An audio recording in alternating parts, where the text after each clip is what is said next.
Hey, what's going on, everybody? It's Dean Rogers. Today, I've got a special guest, the one and only Matt Garabedian. Matt G, welcome to the interview, man. Thanks, Dean. Glad to be here. Appreciate it, man. Thanks for the invite. Let's drop some bombs today. Heck yeah.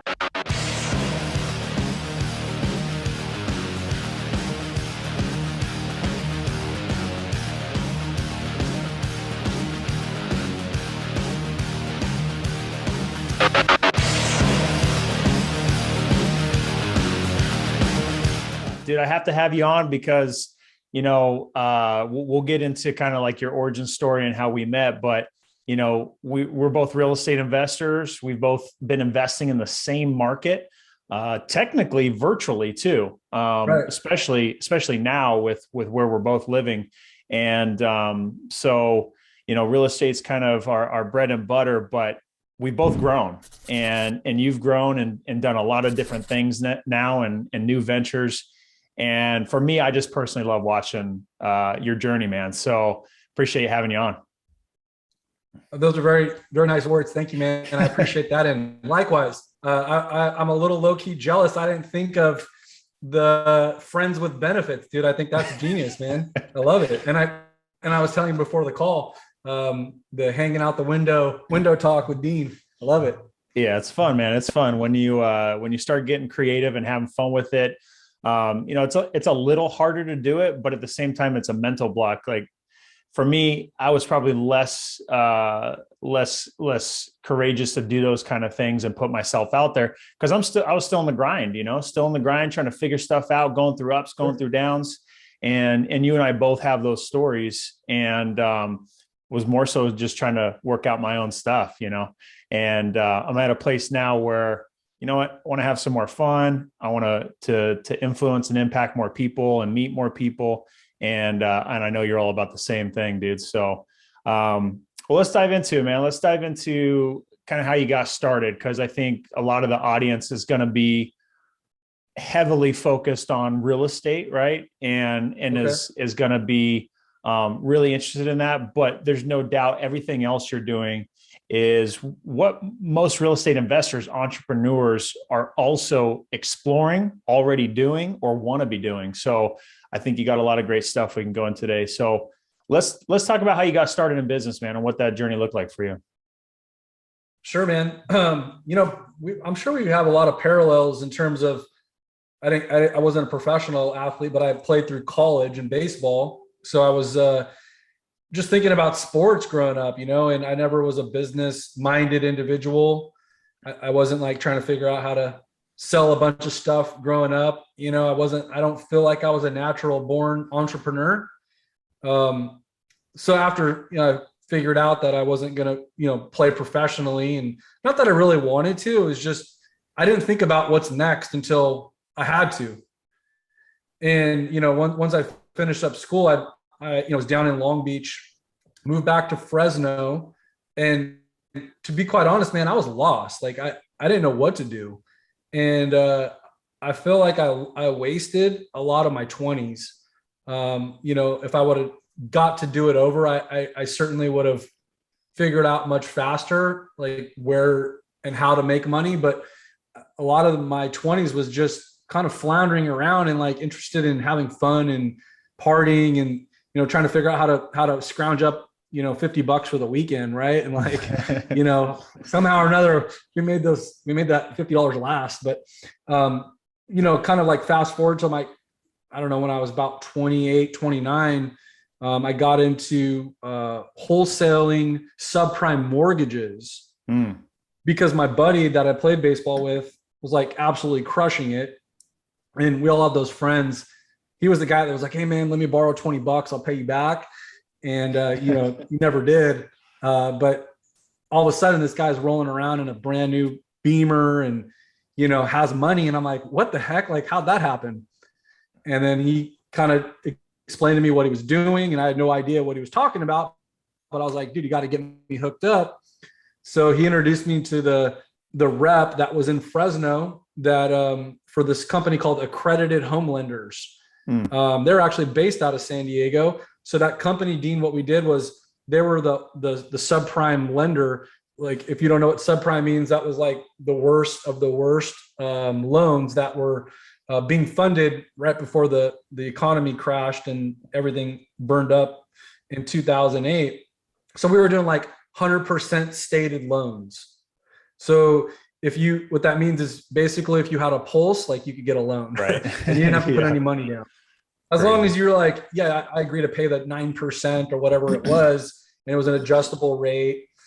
So I started learning about really what I learned in that business was how to call on brokers going, door to door, and also how to learn how to read credit reports and 1003s. So I learned like the financial side of real estate. I learned what an LTV was. I learned how an appraisal is important. I learned how an appraisal works. I learned, a debt to income ratio. So I learned the inner workings of how a loan gets funded. So I made a bunch of money, well, relative to my age, I made a bunch of money. And not knowing what was coming down the pipeline, I ended up losing it all. So I went out of business, or my company went out of business.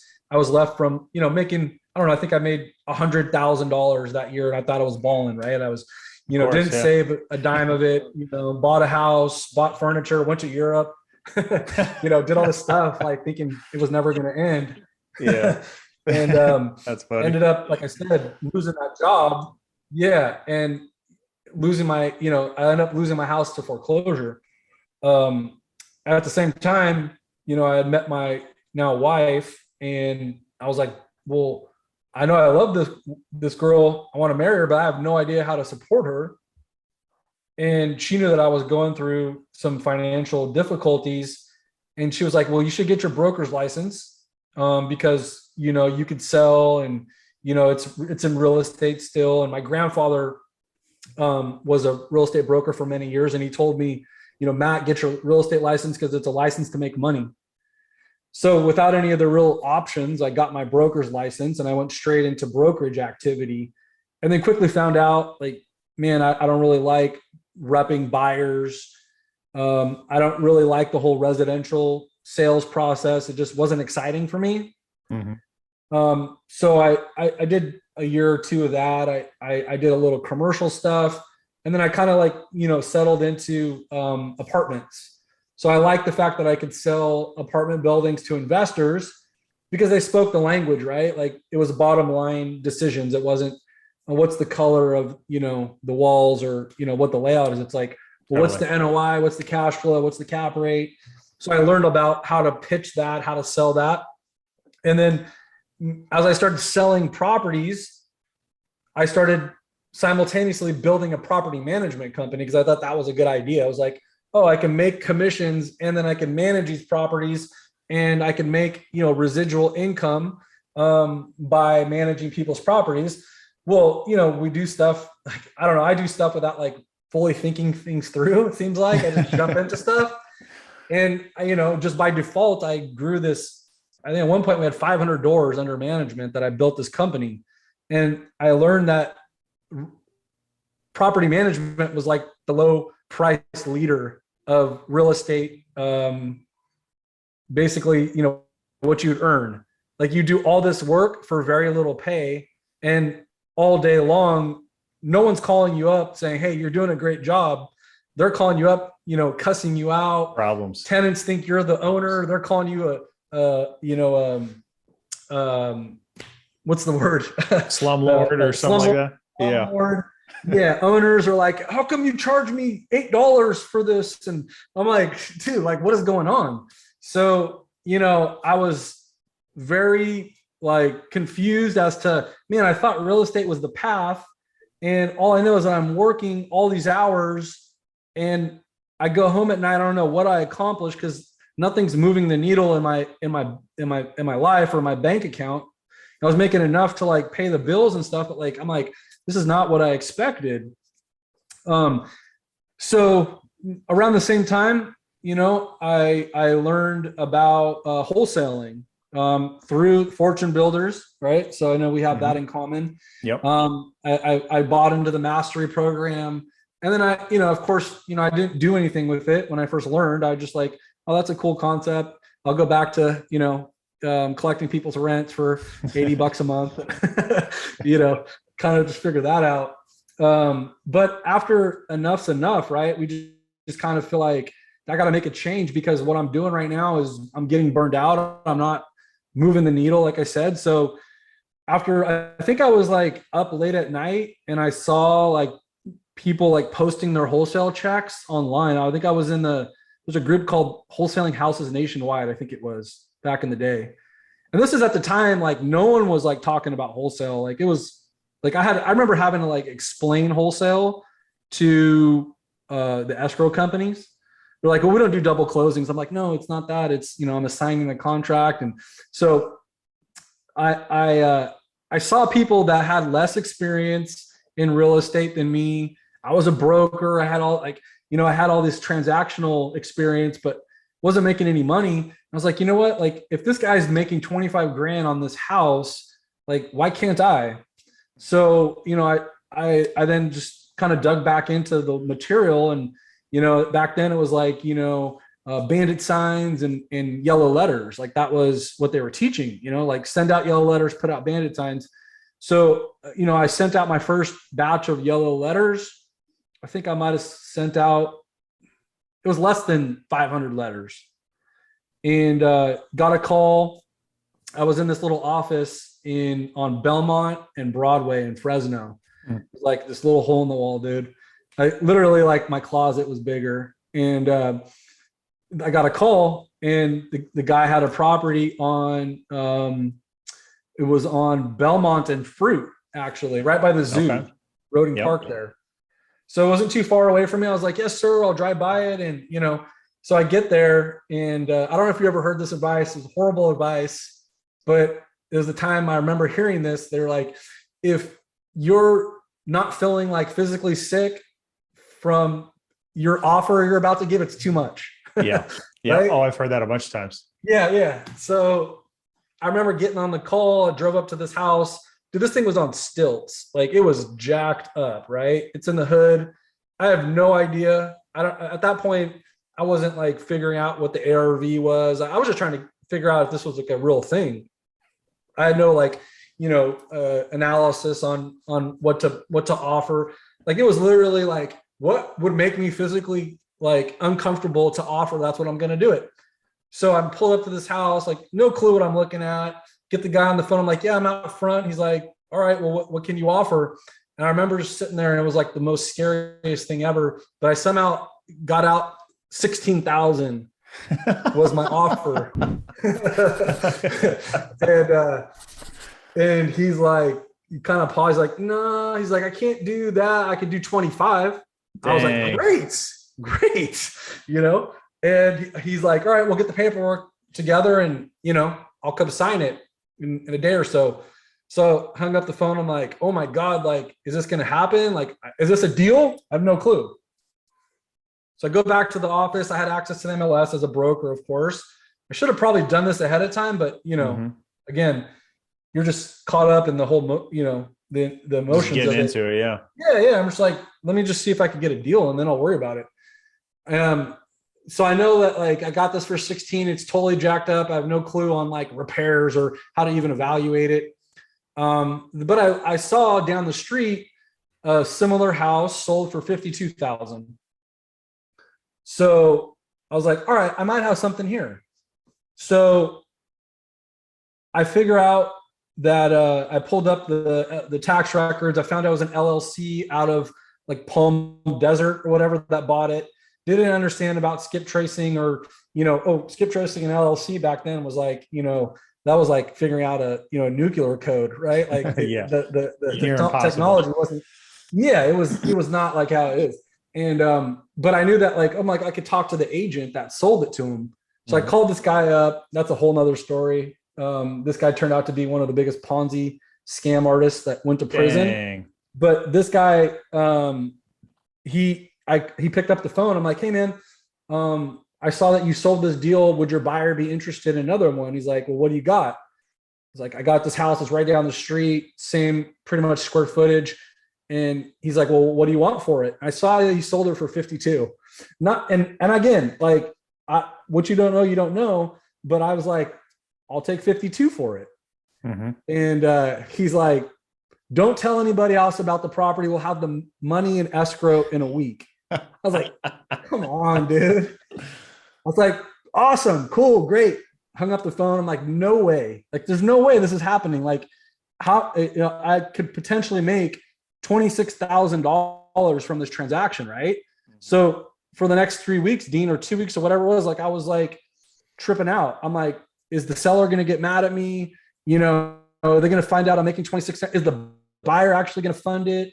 It was with North American Title at the time. My escrow officer was Shireen Tucker. And I remember like the day of funding was going to come. I'm calling her, like sweating it out. She's like, the buyer's supposed to be here at 2, 1:45, still hasn't shown up. Finally, she calls me at 2:30. They brought the money in. We're closing it tomorrow. And then the next day I got a check for $26,000 on this, like, just a piece of crap house. And I was like, I'm never going back. I was like, how do I, like, once you get that proof of concept and that rush, like I felt like I was the richest man in the world at that point. I was like, dude, that's a lot of money, right? Like when you're struggling to make $26,000, I was like, I'm never going back. Like, I got to figure out how to do this. And you know how the story goes. You figure it out. You start, getting some more ideas. You start reinvesting into your marketing. You start going to masterminds, and pretty soon, like you're getting some consistency. And then that kind of, got me going, man. And then, of course, there's bigger deals that happen that like really helped you like propel forward. And we consider and talk about all the deals and everything that we've done, but like I think it was just going back to just getting sick of not being where you want, and kind of wanting to change. And then you're just to that point, you're like, you know what, like I'm just going to do it, and that's really how that started. Yeah. That's always the biggest milestone, is doing that first deal. Yeah. And proving the concept. Because like you said so many good things in there that I know I went through those same feelings. I know when I was listening to the free Sean Terry podcast, which is, Right. Flip to Freedom, how I got started. I remember listening to the episode where he talked about escrow and how that whole thing worked, and listening to the episode around filling out the contract like over and over, because I was so nervous that I was going to fill out the contract wrong, and like the whole deal was just going to explode, So Exactly. the fact that you got it under contract and then you had that buyer, you were probably, now you had some experience with real estate. So you probably had a little bit more confidence than the average person, but still that's a whole nother ball game, dealing with different contracts, dealing with different people. You're dealing with directly with the seller, directly with the buyer. And that's pretty nerve wracking. So that's pretty awesome. That's a great first deal. $26,000. That's going to give you a shitload of confidence. Yeah, it did. And, that brings up the point you said, kind of having that experience. But like, I talked to some people that have that real estate experience, and they try to go on the investing side, and they have trouble like taking off that broker hat or that realtor hat and putting on the investor hat. Yeah. And for me, it was like, dude, I'm throwing that broker hat away, and I'm an investor now, right? Like I want, this is my opportunity to be on the other side of the table. How do I buy houses with cash? How do I buy great deals? And so, I think it's just you have to figure out what you want, and then you just flip that switch. And 100%. Yeah. Everyone's going to have like a little bit different way about how they get into the business. They're going to find different things that they're good at and not good at. Like you might have a Cinderella story about how you were wildly successful. That might not be the same path someone else wants to take. Right. And they might find success in a whole different way. But you found out what you didn't like from the property management side, and that didn't work for you. So you looked elsewhere, and I mean, you found wholesaling. And what I love about wholesaling is just the flexibility that it has, the transactional based piece of it. You're kind of in and out. You don't have to be an expert per se in like how to completely remodel a house from head to toe. You just need to understand how to put the pieces of the puzzle together and have good communication. Obviously some skills around like sales and stuff like that. And there's a lot of components, but at the end of the day, that's awesome, man. So yeah, you built it from there. You grew it, and then we started running into each other, man. We started running into each other on the streets, in terms of like doing deals together. And it's like, oh, well, you talking to anybody else? Anybody else? Yeah, I'm talking to Matt Buys Houses, or Fast Cash Closer, So yeah, we were definitely doing a lot of deals during some of those years, and probably both working them ourselves. Of course, yeah. And to your point, like I think anybody that's listening to this that is just getting in or is interested in like what would be the number one piece of advice, and I think it's just you got to be a great marketer. I think a lot of people overlook that, and that's to me the most important piece to being successful in this business, because you got to have leads. In order for you to have leads, you got to get your phone ringing. Yeah. And once you can figure out how to get your phone ringing and get it ringing outside of the traditional methods that everyone else is doing, that could definitely separate you from the competition, right? And so, I don't know how. For me, that was one of the biggest things that I learned, was how to utilize my email list early on. Yeah. Which kind of gave me, an advantage to do more deals, because I learned that like sending out my deals, then I would start to get other people's deals, which you're now doing, right? Like you're able to get other people's deals without marketing, because you've built that reputation, you've built a buyer's list, you've built that system. And I didn't know that it would be a thing until many years after that. But like that just came back from like, well, I need to let everybody know I've got deals. And even if they're sold, I want them to know that I've got deals. Yeah. And then pretty much that perception is, dude, how many, like you guys are doing a lot of deals, right? And that goes a long way, right? Because people want to do business with people that are doing business. 100%. They want to be a part of it. Yeah. And I tell people even to this day, man, like you got like so many businesses underutilize their email list. In any, you'd be surprised, just in any niche, not just in especially in real estate, but just even in different companies. Your email list is gold. Yeah. You said something there that I love, that I've felt early on was kind of one of my superpowers, and same goes for you, because I think we both had a lot of success in this area, which is marketing. Like you could be a great salesperson and have like amazing skills around there, but at the end of the day, if you don't have your phone ringing, like you said, you're not going to do deals. And obviously the more leads that you have, the more people that you talk to, you're going to get better at it. You're going to learn what's working, what's not. And so I'm a big believer in, if you can really control the lead flow that you're having, then you can kind of write your own destiny, and you got to get that figured out. Exactly. Yeah. And don't be afraid to spend money on your marketing. A lot of people go into it thinking it's an expense. I've always looked at it as an investment. If I put $1 in, can I get $3 out? Right. Like, when I talk to, we both do coaching, but the first question I'm asking is like, how much are you spending on your marketing? How much are you investing in your marketing? How much are you investing in your brand? Too many people are saying they're struggling to do deals, but then when I ask them that question, they're not spending any money. Right. They're trying to find, they're like trying to find the cheap route, or like, oh, I'm trying to surf Craigslist, or, I got this list for free. And, I'm like, well, that's the problem. Coca-Cola. And you might trip on a rock and get up and look underneath it, and there's a deal that could happen. Yeah, maybe, but it's not a business. It's not a business. It's not predictable. It's not consistent. Right. 100%. And then, I look at the analogy of, Coca-Cola or any major company, they don't need to advertise, but they know that like being in front of that customer continually will always win. The consistency piece, the marketing piece. That's what you got to be doing in any business, and especially your real estate business, because you're a marketer, number one, and real estate just happens to be your product. Yeah, 100%.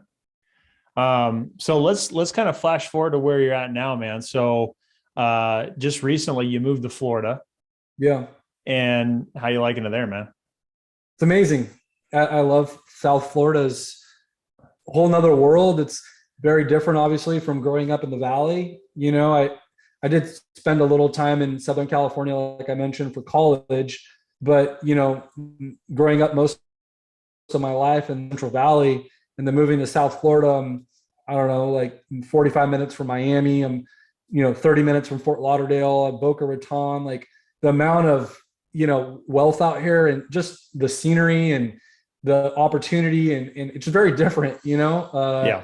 It's been eye-opening. So I'm blessed to be able to be out here. I was able to, move into a pretty cool community. A lot of entrepreneurs, like no one really, I don't see people go to work here, but everyone has Ferraris and Rolls Royces and, playing golf all day. So I'm right. Like, what do they do? Right. Yeah, that's an inspiration too. I love that because you've kind of realigned yourself to be in an environment that aligns with what your goals are, with the kind of lifestyle that you want to have. And there's no doubt that by doing that, being in an environment, right? When I finally moved to the neighborhood that I'm in, this had always been, since we've been living in San Diego, whenever we would want to go do something like go to the beach or go get something to eat, we would always end up coming through this neighborhood that I'm in now. And now that I'm here, like, my mindset has shifted. Like I belong here, 100%. This is where my home is. This is where I belong. And now you're just surrounded by other people that are at the same level or higher levels. And it kind of forces you to realign to that, It does, man. And the conversations are different. It's interesting because you're like, man, like thought I was doing something. And then you're like, yeah, I just talked to this guy who just sold his company for $100 million. Right. So like, oh my gosh, like there's just so many different ways. I mean, there's no right or wrong. It's like the path that we're on is the path that, we're on for whatever reason. But that's kind of like, to your point or to your question and to my point was like, I just knew that the path that I was on, was I wanted to see what else is out there. Right. Like I kind of felt like, the path that got me to that point wasn't going to get me to where I wanted to go. And so I had to like make a lot of different decisions in order to kind of see what could possibly come of me making such a big move, Yeah, 100%.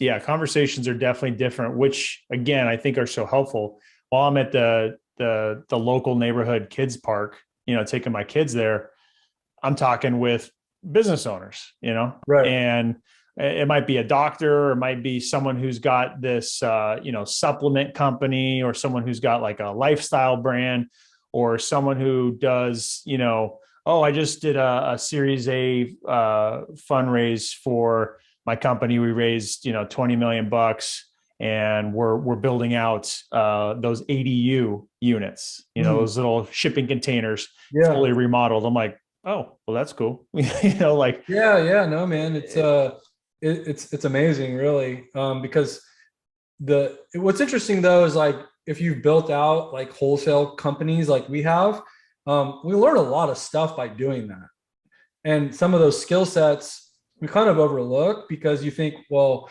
everybody has those skill sets, but like we had to learn how to market, we had to learn how to hire, we had to learn how to sell, we had to learn how to manage, we had to learn how to properly, kind of project cash flow or manage cash flow. Oh yeah. I mean, all kinds of different things, right? Like that goes into it. But, the biggest problem with it is like, we could do all this work and make this company like produce a lot of money. But if I went out and tried to sell it tomorrow, no one would want to buy it. 100%. So when I learned that, I'm like, dang, that's kind of true, because no matter how good we are, like we all start at zero at the first of the month, versus a company has that reoccurring business, right? Like they have a customer base. They have clients, they have subscriptions. Yeah. And I could take that model, put my time, effort, and energy into that, and then in 5 years, go and sell that for a 5 to 7 EBITDA with doing the same type of action, right? Doing the same type of work. And it's not like this, because real estate's very emotional, at least for me. When I was in the weeds, when I was like doing it every day, like either I was really happy or I was really mad, And well, you've probably seen those memes where it's like the day in the life of an entrepreneur. It's like, I'm the best in the world. And it's like, oh, I suck. And you actually just posted something. That. Yeah. I literally just posted that. Yeah. You did just post that. This is me. This is me. And not to say that like businesses don't have their challenges. They absolutely do. But it's just so hard sometimes, because we could do everything right, and then the deal falls through because something pops up on the title, or the seller goes MIA, or the buyer can't get the deal done, or a competitor steals the deal. All these different things can happen inside real estate that suck, and that's why that emotional factor comes in, because, when you're going pretty hard and you're putting, a good amount of money into your marketing, and then you're relying on others to make those calls and to lock up deals and all the stuff that goes into it. And being the owner, you're the one that has all the pressure, because you're paying all the bills. Oh yeah.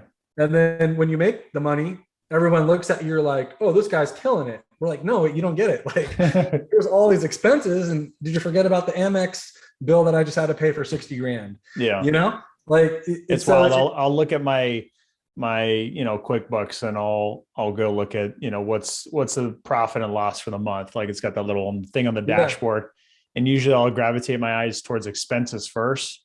And it blows my mind sometimes. I'll see, 100K or 150 or 200K some months. And I'm like, what? Like, how is there so much money going out? Well, there's so much in the business, just between the marketing and payroll and other 100%. Stuff that you're investing in, and all those different things to try to take it to the next level. Yeah, dude. No, it's for sure. But again, like those are all great things. And I think kind of where I'm at now, I love real estate. I'll always love real estate. It's my first love. I didn't take the route, and sometimes I like question my my decisions on it, because I didn't go like, man, like I had so many properties I could have kept. If I would have like kept, I just, man, it makes me kind of sick to think of it sometimes. But I don't know. I guess at the time I needed to sell properties, right? Like 100%. Just what I needed to do. And I think I was a little bit jaded from having that property management business, where I saw like these beat up landlords, these guys that had these properties for years, and I'd be cutting their net checks, and I'm like, this is all this guy's getting, like after all the expenses. And so I was like, brutal, dude. It can be brutal. Yeah. And these were like nice, like, at one point we were managing 40 unit complexes on Bullard and Blackstone area, like nice, decent areas. I was like, this guy's not making any money. Like, I don't get it. Now in hindsight, he's looking good because the value's exploded. Yeah. But you got to be super patient for that. And you got to just kind of prod along, and it's a get rich for sure. But I feel like it's a get wealthy, because to your point, you're right. To your point, wealthy. Like at your point in time, and I'm the same way. Like there's so many more, especially when I was first getting started, that if I would have just kept them at the time, they were like, they were deals. And even some deals are almost comedic, where I'm like, oh dude, I'm paying more than I want to on this $80,000 house or $100,000 house. And it's like, holy crap. Like that's worth 300,000 now. I know. It's better not to talk about it. I know, right? But it's all the right time and place. Like at that point in time in our career, Yep. we needed the cash. Like we weren't in Yeah. a position to just say, oh, I'll hold on to it. I don't need the cash right now. It's like, no, Exactly. I Yeah. need this cash. That's right. That's right. And so, you know, I don't know if I had to do it over again. I probably would have kept more properties, but it just wasn't the route that I took. And like I said, my personality is like, dude, I want to enjoy it now. Like I want to give my family experiences. I want my kids to be,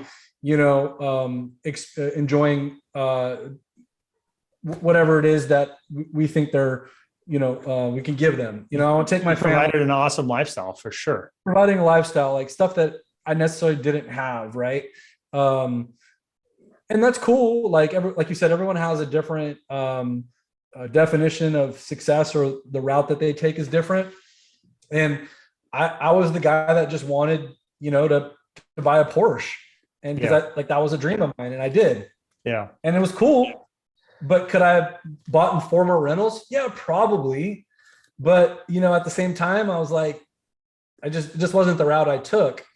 But I think, with where I'm headed now, I think it was all for a reason. And, I have my eyes and just my attentions on just different things. Like I mentioned, like building a business and selling that, Right. like, is really attractive to me. It's like, I want to do that. Yeah. I think everything you're saying is important for, someone listening in to just figure out what works for you. Cause you're going to hear one person who's going to give advice like, you got to live below your means, drive a Camry until you're 50, Yeah. and you're also going to hear someone like, if you don't reward yourself, if you don't have the world tell you that you're good enough, that you are that at that level that you want to get to, that you can and should have these things, then how is the world going to continue to give it to you? And there's a lot of people that I've also seen that, hey, they won't go crazy and go broke doing it, but they'll reward themselves, get the nice things, and the world just kind of, keeps providing for them. Yeah, dude, you're right, and nobody's right, nobody's wrong. It's whatever you feel makes you get up every day and brings you happiness and your family happiness. And that's what's important, because no one's taking any of it with them. So, we have to keep that perspective. Yeah. I find a struggle with that because I'm a frugal mofo, like Are you? frugal as hell. When it comes to the business, like let's put gasoline on the fire. When it comes to my personal life, like I will spend weeks like fussing over looking at making $100 purchase for myself. Cause I'm like I want to save more money. Right. And I want to invest it in other different things. My wife does plenty of the spending for me. So it's almost like I'm trying to like neutralize that and counterbalance it. But like you said, figuring out the lifestyle, we're going to Joshua Tree next week. My partner and I are going to go drive around and get more familiar with the area because we want to buy some Airbnbs out of there. So going with the wife, we're staying at an Airbnb, and she's like, we should get a chef one of the nights. I'm like, a chef? Like, what do we need a chef for? She's like, it'll be a good experience. I'm like, we don't need to spend that money, but it's one of those things where you got to like figure out what works for you. You know what I mean? Oh man, no, it's we do it to ourselves. Like we definitely have something in our mindset, just in general, where you if it's for you, you kind of like have to struggle with it, Yeah. And then when you do it, you're like, oh, I don't deserve it, and then you have this imposter syndrome. 100%, dude. It's crazy. I'm 100% willing to delay my gratification, like to the death, and and I don't know what it's going to be for me to finally overcome that hurdle. I definitely have some mental blocks of like, once I get here, then I'll relax. Right. And for me, it's probably just which we could go down a big rabbit hole. It's all around that, like, what's that monthly net that I can get passively to where it's got everything covered, plus the fun money, plus this and that. That's kind of what I've probably built up in my head as to where that block is for me. Cause I've got great transactional money going on, but like you said, new month comes, you're ground zero. and you got to keep producing. Exactly. And it's going great for us, but it's all about trying to shift to that other level of freedom. You know what I mean? 100%, man. No, it's all evolution, right? We weren't thinking about that 5 years ago. We're just trying to figure out how to make a deal. Yeah. And then once you kind of figure out like, okay, I know how to make a deal, it's like, well, then how do I have to do less and still have the deals going?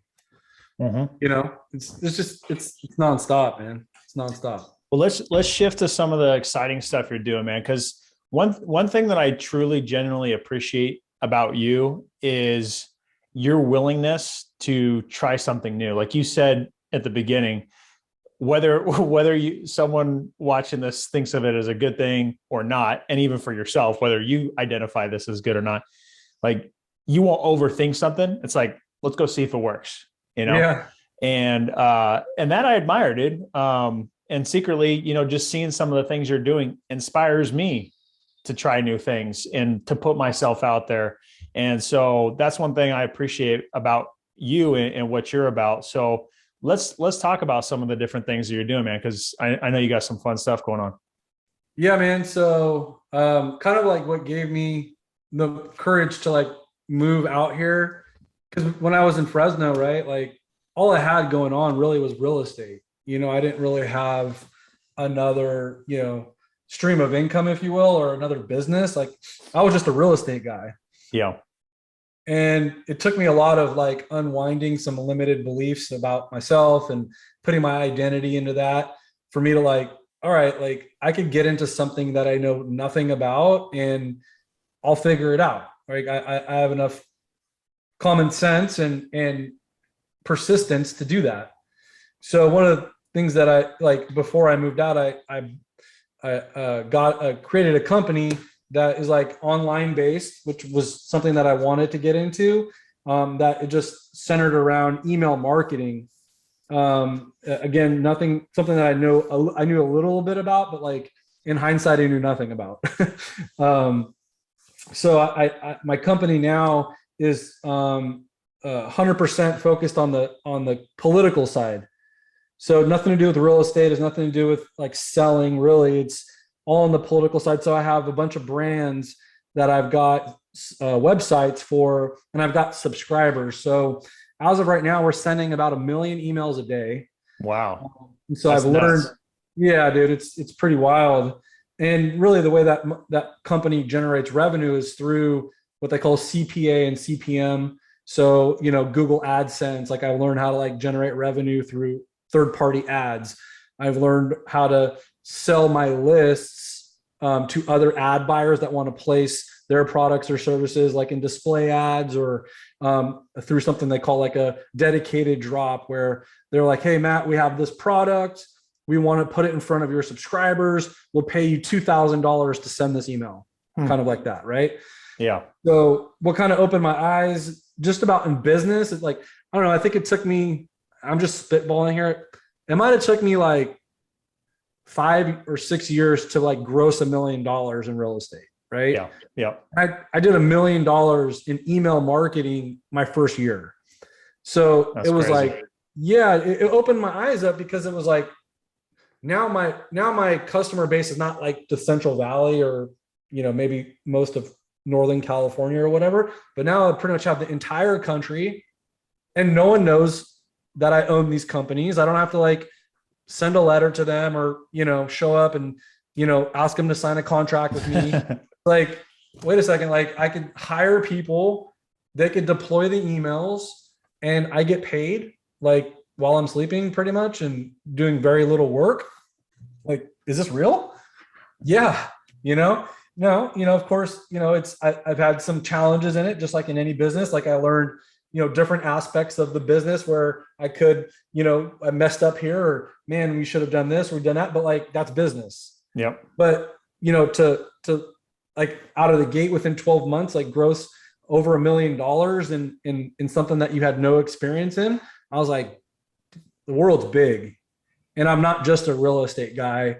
I have these skill sets that I learned from real estate, but like, how do I put these into different avenues that can go way bigger and faster.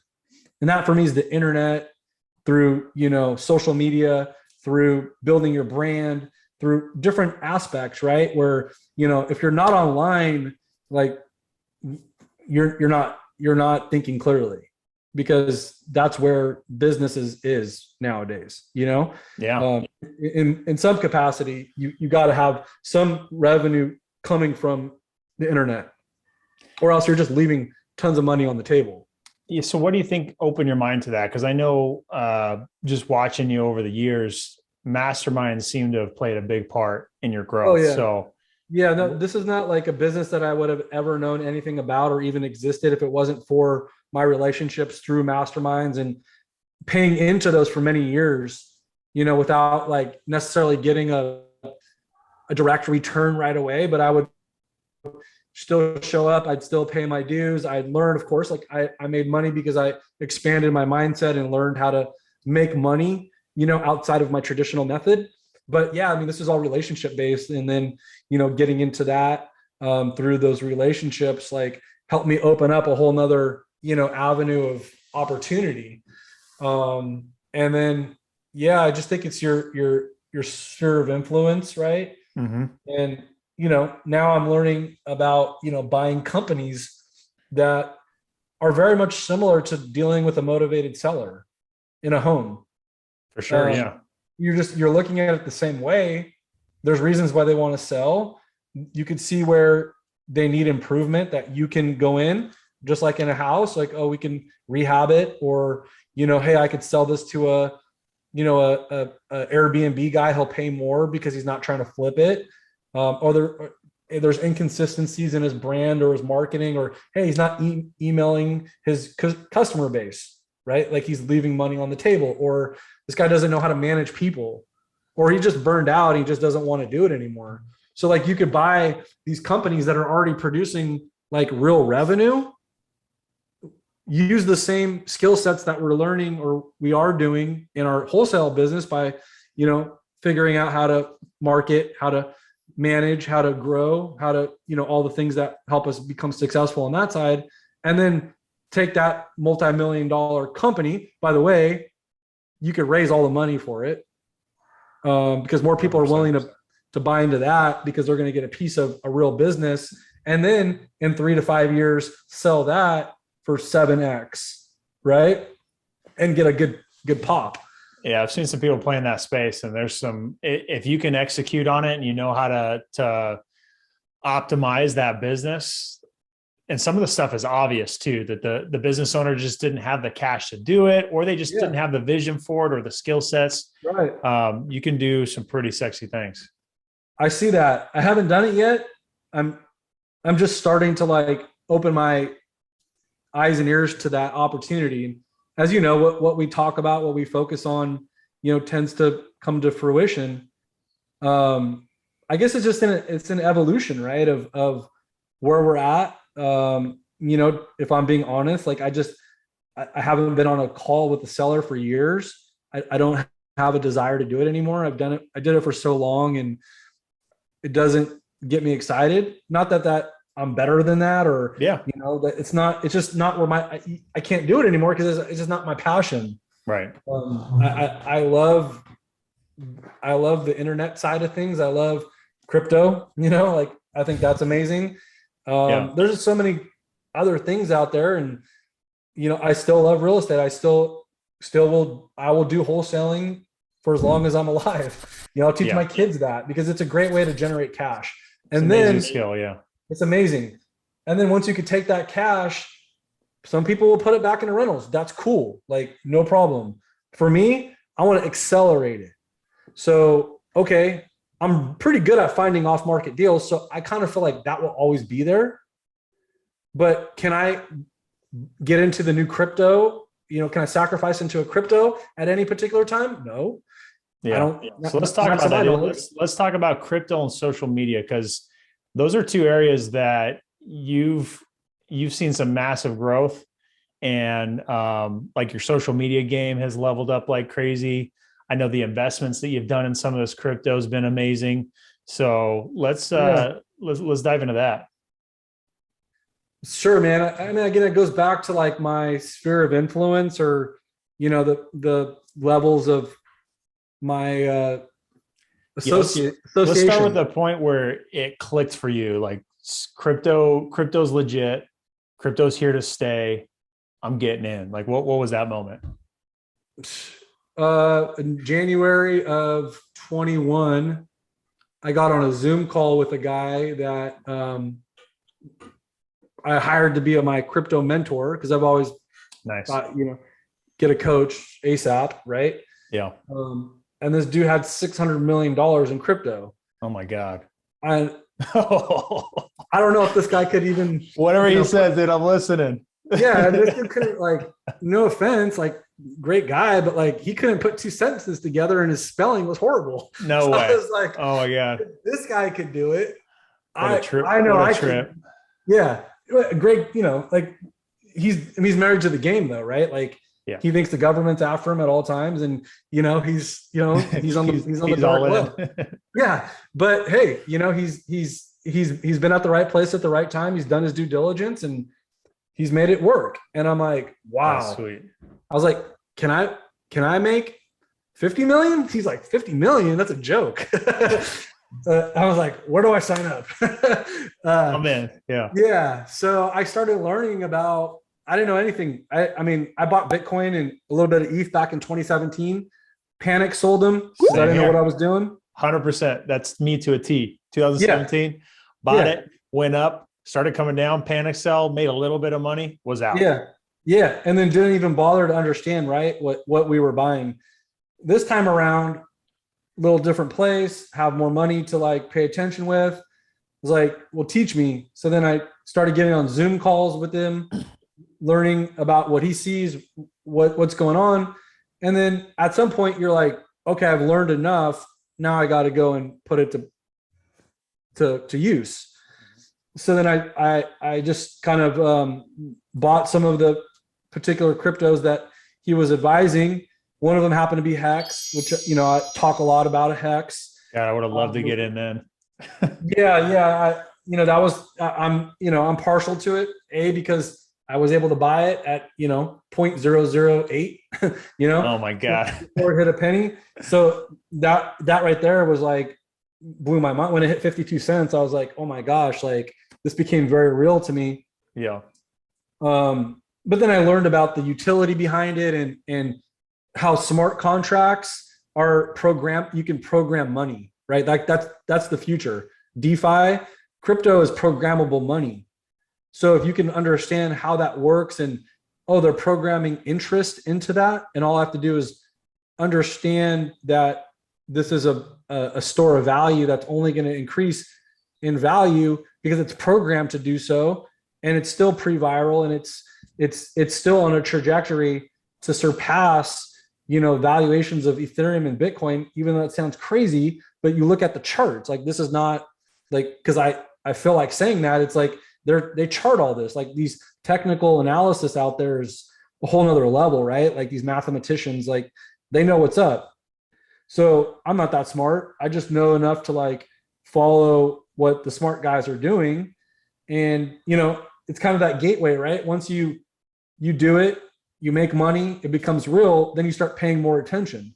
Yep. And then I think this whole last year, dude, I spend my time on YouTube, on Twitter, in the Discords, reading books. I'm writing a book on crypto right now, which I think is a great way to like even learn more, because you're forced to do the research. As you teach, you learn. 100%. And then, started my crypto group, which, is cool to see that growing. And that's what's got me excited, right? Like it's so new and the technology is happening so fast. What you saw on Super Bowl Sunday was just the masses that are starting to see, money being poured into advertising, which is new for the crypto space. We're such early adoption. It's insanely early. So early. And if you look, there's a chart with internet adoption, internet user adoption, and crypto. Like crypto's trending a bit higher than adoption of the internet.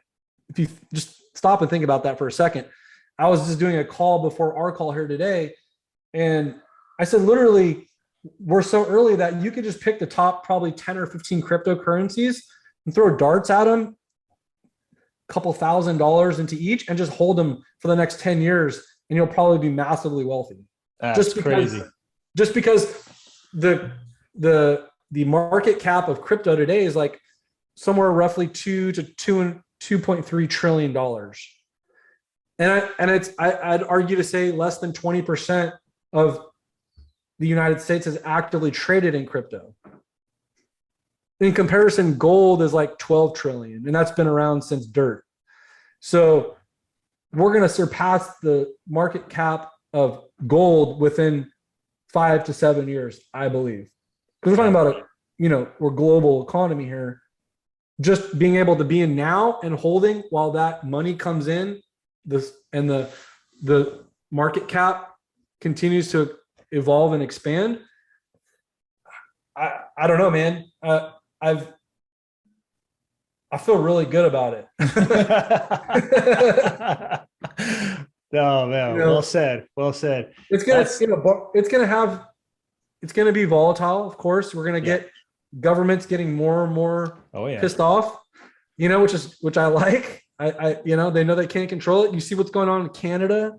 I mean, the more money you make, the more you realize how greedy the government is. It's sickening. It is crazy because if you truly look at it, the people who are the high earners are creating a ton of transactions. They're creating jobs. The transactions that we have, like in a real estate transaction, how many people are involved in that? There's like a downstream of like 20 people who are being compensated, and each one of those compensation points are being taxed. So not only is there the sales tax, all the taxes involved with property taxes, all that kind of stuff, but just from our income tax, it's insane. And after you've been taxed on the money you earned, you're now paying taxes on all the different stuff that you're buying. It's like they might say you're being taxed 20, 30, 40, 50%. No way. They're taking that from you, literally taking it, but you're also getting taxed on the money that you have left and are spending. 100%, man. It's crazy. It's highway robbery, unfortunately. If you look at banks, right? Like one of the biggest revenue streams for banks are overdraft fees.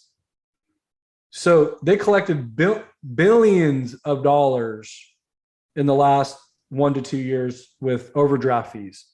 Well, guess what goes away with overdraft in crypto? There's no such thing as overdraft. Right. Either have it or you don't. You can't spend it. You either do the transaction or you don't. Yeah, that's why banks love it when you spend more money on your debit card than you have. They hit you with that that $50 fee multiple times a year across millions of people. For a lot of people, a month. Yeah, dude. I mean, it's crazy to me. It's absolutely crazy. Everything is going digital. Why isn't our money? If you can't see it, then you're blind. I'm sorry. And if you can't figure out how to take advantage of it, you're playing the wrong game. Yeah. I'm not saying don't invest in real estate. I'm not saying don't invest in stocks. I'm just saying start paying attention to what's over here, because you absolutely have an amazing opportunity to get real wealth in a very, very short amount of time. So let's talk about your coaching group, because I think in today's day and age, everything going digital, the way people's minds are shifting to realize that, wait, you want me to go to college and spend hundreds of thousands of dollars on something I'm not going to use and waste 4+ years? Unless you're a doctor, like that's actually not the path for most people. Agreed. Going into, the current modern day world. So it's all about, masterminds, hiring basically specialists or coaches to help mentor and guide you, to take you and show you what's being successful to them. Hey, look, I'm Matt Garabedian. I hired a coach who was wildly successful. I learned this. I invested in this. I saw insane success. Let me show you. 100%, and that's the way the world's going. And just from me spending and investing more time myself just recently in different masterminds and groups, like the amount of information and doors that have opened just in a short period of time has been insane. So, Absolutely. what you're doing on social media is always a teaser for me, because you're always talking about little different things that you're doing. And those are nuggets, dude. Cause I personally invested in Pulse X because of two people. And one of them was you. Like you didn't probably even realize it. Well, I think I might've shouted you out. Told me, yeah. Yeah, I did tell you. But like you put me on notice about Pulse X as well as someone else. And the light bulb went off like, whoa, if I miss this, dude, I'm probably going to regret it for the rest of my life. Right. Yeah, man. It's huge. And you got in at the right time too. Yeah. Shoot, like we could probably do a whole other show on crypto, which we probably should. But yeah, man, it's wild. It's wild, the potential. It's exciting. When you start understanding kind of what you start speaking the language, right? Like even the Pulse chain, which I highly recommend. I don't know if you got into that sacrifice. That was back in July. I missed it, dude. I was too late. You're not, because even when it launches, so I don't know if you know this, but like that's considered a layer 1 development, right? Pulse chain.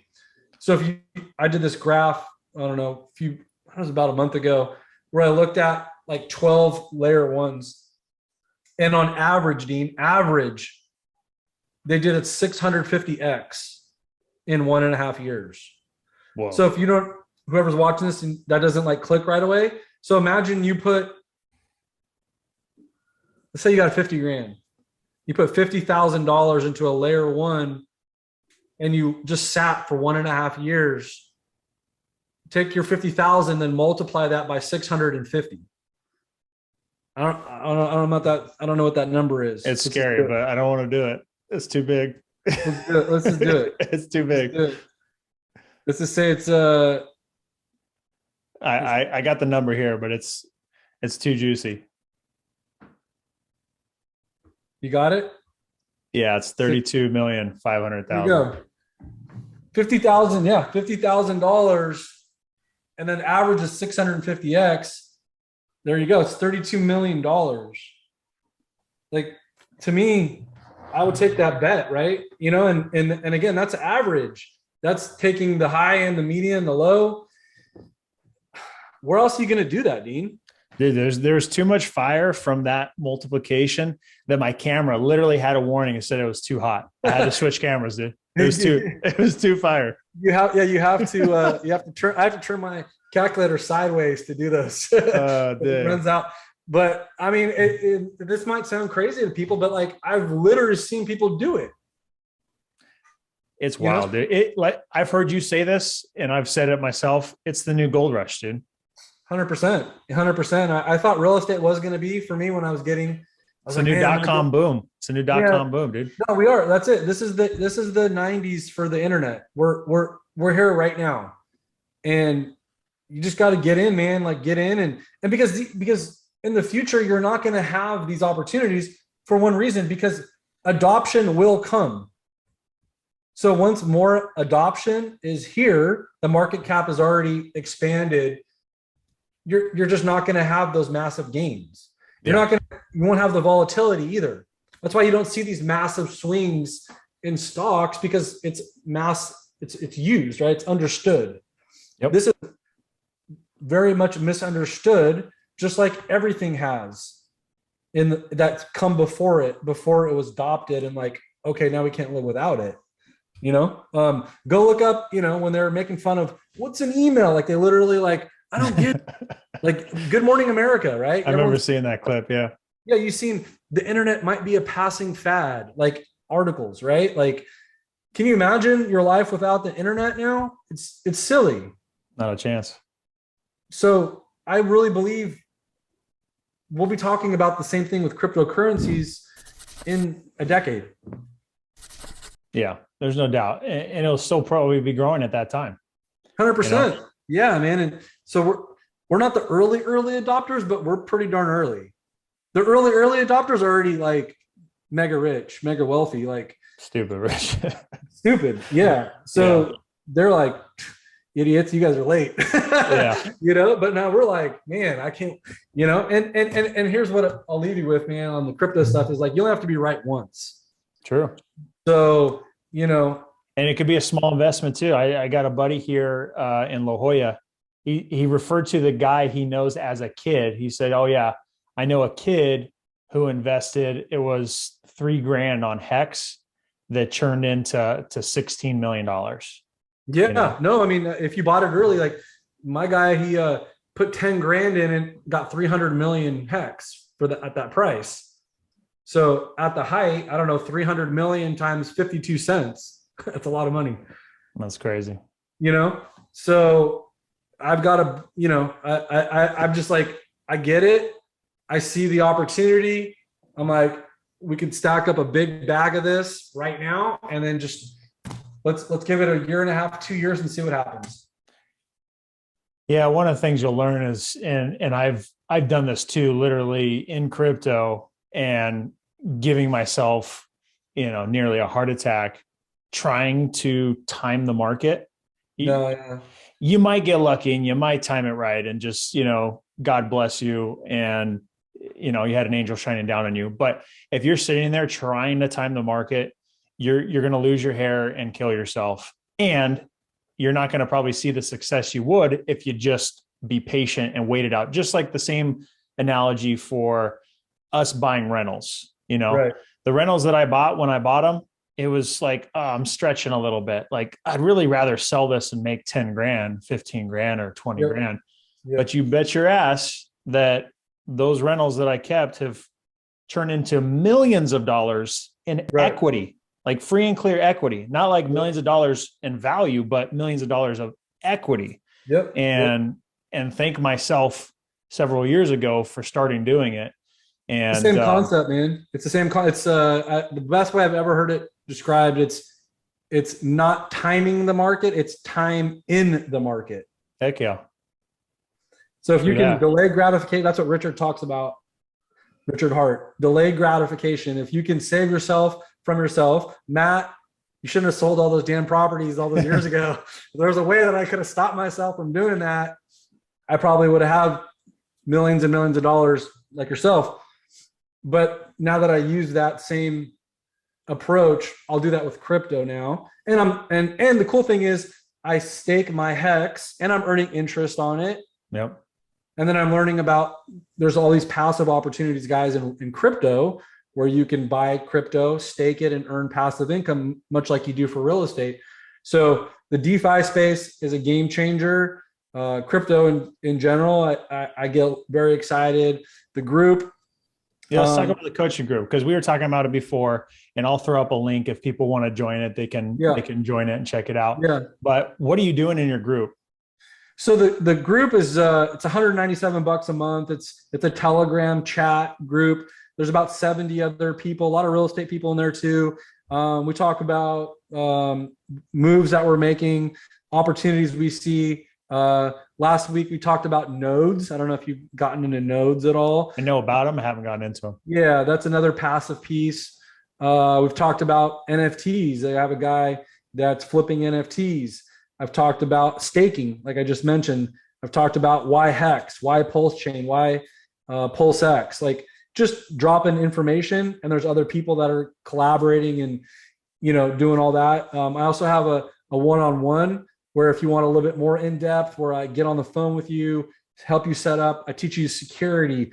What's a cold storage wallet? What's a MetaMask? How to protect. That's so important too, dude. It's everything. Yeah. Security is number one in crypto, because there's no can't call your bank and say, hey, there's these missing charges or this. Hey, there's some fraud stuff. Can you take care of that? No, it's gone. And I've seen it happen to personal friends of mine. It sucks, like wiped out just because you weren't following the directions, like you weren't being prudent. So I teach you all that stuff. I literally walk you through. That's going to be more of an investment than the 197, but it's totally worth it. I did it. It's got me to this point. I still pay for coaching. I was just on coaching calls this week with guys that are at much higher levels than me. I always believe in investing in yourself, because you're always learning, right? Like you just keep moving, keep kicking the can down the field. Yeah, 100%. So let's wrap it up with how social media has played a role in where you're at today, dude, because you've really kind of shifted how you're doing things. You're still doing investing in real estate, but you've ventured in these other things that are going great. So how's social media really played a factor in that? Yeah, man. Again, just I think eyeballs are the new currency. So it goes back to the marketing roots, right? Like you and I are both marketers. We understand that. So these are where the eyeballs are. The eyeballs are on TikTok. The eyeballs are on YouTube. You see a guy like, Ryan Pineda, for example. He's done a great job with the social media. Like it's taken him to a whole nother level. I mean, if he talks about it all the time, kudos to him. Yep. Anybody that's blown up on social will tell you that's where to spend your time, where your marketing dollars should be going. It's common sense. Like, where do you go for advice or information or to connect? Social. Like, it's just what it is, right? Like, if I want to learn about something, I'm going to YouTube. If I want to figure out about an investment or get people's opinions or advice, I go to YouTube, or I go to Twitter. TikTok is the newer thing for me. But if you look at the demographics and the information, it's not for 16-year-olds anymore. It's 35 to 50 is the largest growing segment on TikTok. It's next Facebook. Yeah. So I'm putting, I've seen rapid growth on that. But again, like I'm investing into my social media. So like I'm trying to put money into it so it looks better for my audience. It keeps me consistent, because I know I'm like, before I was like, oh yeah, I should get around to doing videos. And if I'm not paying for something, I'm not paying attention to it. So, investing into my social, as far as the content producing and creating, has helped keep me consistent. Yeah, man. I mean, I have friends that are putting $100,000 or more dollars this year into their personal brand. I think, the blue check mark is the new, kind of like how people judge you. If, oh, this guy's got a blue check mark, he must be worth paying attention to. Yeah. Again, I'm not saying it's right or it's wrong. I'm just saying that's the game. So if you want to play in the game, you just got to play by the rules. If a guy, girl, whoever, someone's doing business with you, they're going to look at your business card. They're going to go to your Instagram. Oh, this guy's got 100,000 followers. He must be worth listening to. 100%. I've made a lot of money from social media, as affiliate, as, selling courses, selling opportunity. I'm an opportunist. Like, I tell everybody the same thing, like, if you're not on social media, you're losing millions of dollars. Yeah. And that finally clicked for me probably this last year. I've been on social media, I've been talking about it, and it's been definitely helping with business the past couple years that I've been active on it. But like this last year, it was a whole nother shift for me. Like, okay, if I ramp this up, if I just start showing people what I'm doing, if I start talking more about specifically what I'm doing, showing results, people want to see what you're doing and they want to see the results, right? And see what you're up to, and then people want to get involved. They want to get involved. And at the end of the day, I've just learned, again, watching folks like you and some others, if even you're just getting started, if you're putting in the work and putting in a lot of effort, like, just take people along for the journey, and social media is a no-brainer. Yeah. And the thing also, Dean, that I learned is, like, people are watching, they may not liking it, they may not be commenting. Sometimes I'll put a piece of content out there and I'm like, man, I guess people didn't like it, or, just no one commented or didn't like it or whatever. But then I've literally had people come, like, many, many months, sometimes even years later, like, man, I'm finally reaching out to you. I've been watching you on social. I'm like, I've never once seen you like or say anything to me on social, but you've been watching. Yeah. A lot of people are watching, and, every piece of content you put out there is there for as long as you have your accounts, right? So it's kind of that one to many, where it's like, I'd rather spend my time producing a piece of content and put it out there because it could potentially be watched hundreds, thousands, and if it goes viral millions of times. Yeah. And that's only one, you only had to do that video once, but it got your message out there that many times. So, it's so powerful, the compounding effect of it. And, it's just where it's at. Yeah, 100%. Well, dude, I can just see that we got some good topics we can go into. We could spend a lot more time. We're going to have you back on, man, because again, I just appreciate all the stuff that you do. You help inspire and motivate me. So got to give you props for that. And how can people stay in touch with you, man? Yeah, so probably the easiest way is through Instagram at Phenom Investor 2.0. I had my account hacked, Yep. so I had to come up with that 2.0. But now I'm like, be careful because these scam guys are like reaching out to people and asking them for money for crypto. It's kind of a mess, but I'm at Phenom Investor 2.0. So reach out to me there. YouTube, I'm trying to, well, I'm not trying, I am being more consistent on that. So you'll see weekly videos on YouTube come out. So like and subscribe there at Matt Garabedian. TikTok at Phenom Investor. And that's pretty much it, man. It's me, I'm answering my DMs. So if there's a way that I could add value to you or help you, please reach out and yeah, let me know. Yeah, man. Well, super awesome with you. I appreciate all the time, dude. You definitely have helped people add some value to, wherever they're at, just kind of push through and get focused on what they're good at and go for it. Again, follow Matt online on social media because he definitely inspires me. So I know he'll do the same for you. And just appreciate your time, man. It's been awesome. Thank you, Dean. Likewise, man, I'm really happy to see you crushing it in the Valley and doing your things and friends with benefits. I love it. Absolutely. All right, man. Well, until next time, peace.